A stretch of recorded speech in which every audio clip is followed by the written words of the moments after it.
Полгода назад префектура промышленного района объявила среди школьников конкурс на лучшее сочинение о фронтовиках. Юные корреспонденты искали материалы, общались с ветеранами и писали свои первые серьезные творческие работы. Автор лучшего сочинения Георгий Гозоев рассказывает о погибшем еще в войну дедушке. Подробности его истории собирали по крупицам. Что-то еще помнили родственники, а что-то смогли отыскать в интернете. С работой о фронтовике школьник выступил в Москве на конкурсе «Ступень в науку», где занял первое место.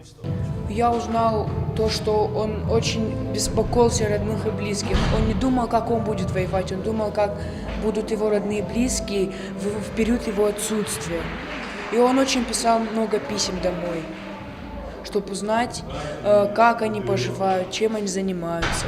Призовых мест было много, среди множества работ сложно было определить лучшую. Поздравить учеников пришли и герои сочинений. Среди них и председатель Совета ветеранов промышленного района Хизир Гулуев.